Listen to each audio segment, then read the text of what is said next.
Ang dami sa inyo nagre-request nito sa aking channel, and this is the Infinix Hot 20S na may Helio G96, 120 Hz of screen refresh rate, and 13 gigs of RAM, virtual RAM.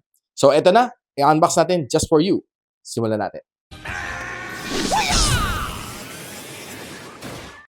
Hi guys, ako si Rich mo ng Gadget Sidekick and welcome back to my channel. So this is the Infinix Hot 20S and this is a special edition called the Free Fire Edition. Kita natin. Yan, ang itsura ng kanyang box. Pretty nice and very gamer-centric ang kanyang box. So these are the specs na ma-expect mo from this phone. Buksan natin. So Helio G96 kanyang processor, the same sa Infinix Note 12 na G96.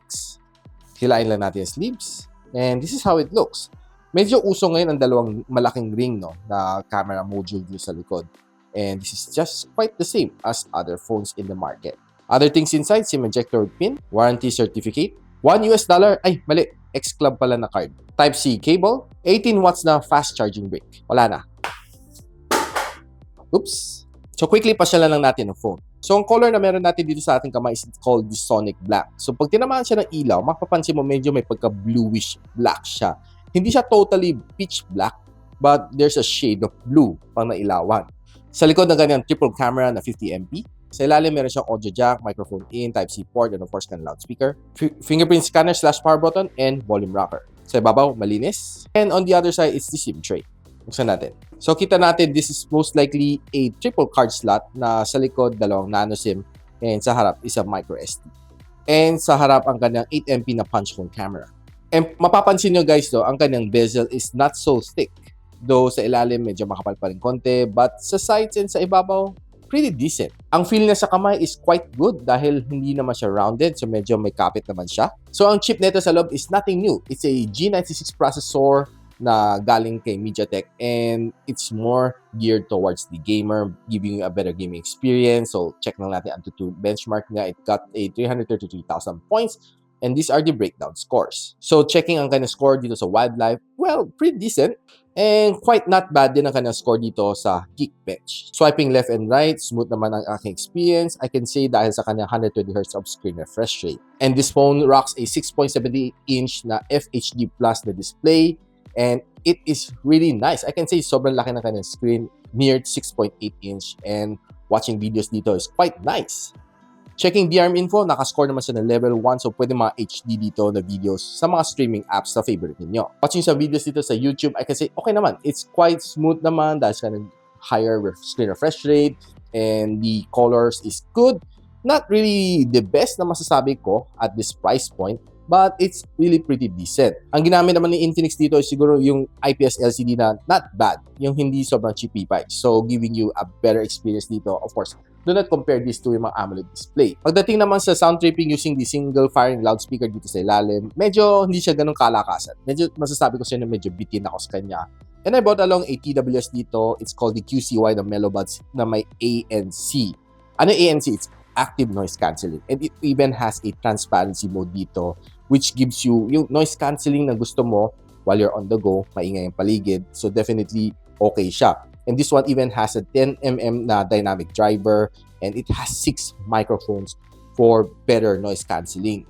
So charging these buds is quite easy. It takes roughly less than 2 hours to complete a full charging cycle and it can last me for more than 10 hours on a single full charge dito kasama na yung case. And so this is how it looks like, ang kanyang buds. I can say, okay, masarap naman sa tenga. Hindi naman siya nakakairita. There are some buds out there na pag nilagay mo sa tenga, parang yung iffy ang feeling. Ito, saktong-sakto lang.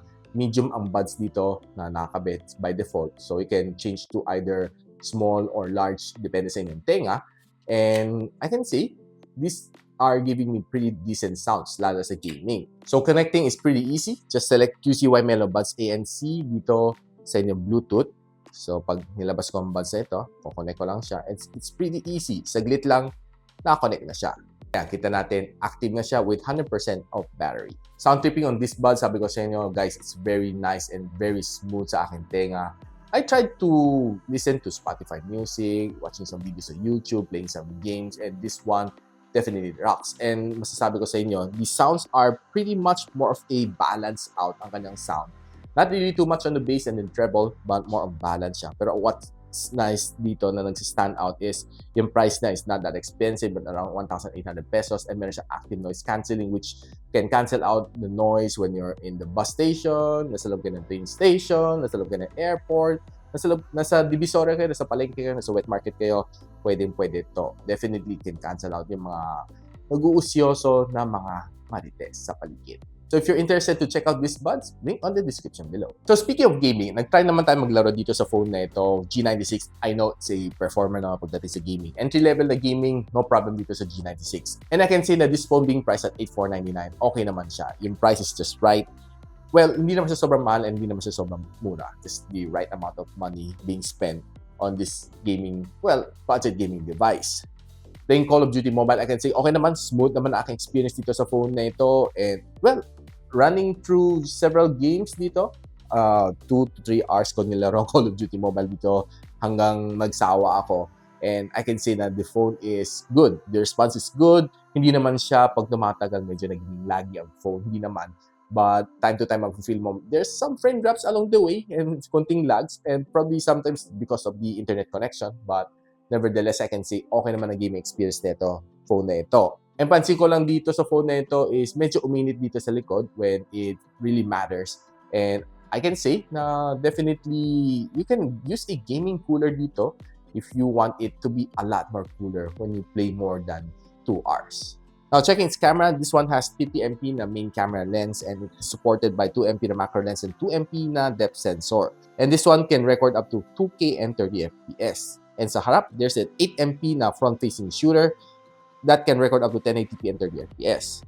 Taking this phone outdoors, I can see yung mga pictures niya are just plain and simple. Nothing really special about it. Hindi naman siya super duper sharp. And there are times na might underperforms outdoors. Checking some of its indoor shot, I can see na on other cameras, decent naman. But this one, pansin ko, medyo namumuti siya. Hindi ganun ka-sharp ang mga photos na nakukuha ko dito, be it outdoors or indoors. So, medyo for me, so-so lang ang kanyang rear camera.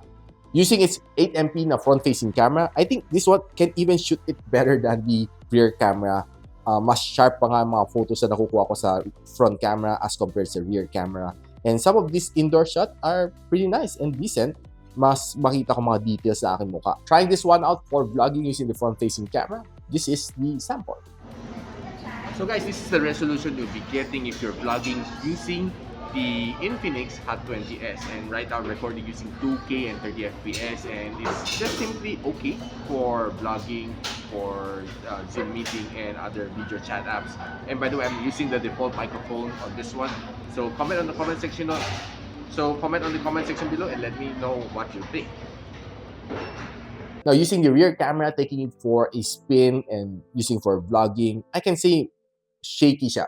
Shakezilla. Now, what can I say about itong Infinix Hot 20s? I know it's a pretty nice and decent phone na priced at around 8,499 or probably even lower sa pagdating naman sa mga events like 12/12 or other promotional dates. But I can say na I cannot 100% vouch for this phone.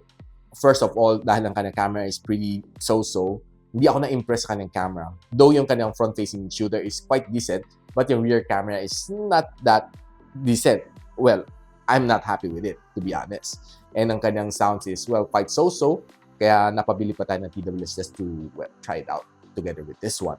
If you're an Infinix fan, this is, well, something that you can invest on. If you're not an Infinix fan, I could rather recommend to you yung Tecno Poba 4 or Poba 4 Pro, which for me, it's a better one in terms of gaming, pictures, and other things that you want to do on a smartphone. If you haven't watched it yet, link up there. And kung gusto nyo malaman kung saan nyo pwede mabili itong phone na ito, link on the description box below. So guys, if you like this video, don't forget to like, subscribe, and of course, click that bell icon para di naman miss mga future uploads dito sa aking channel.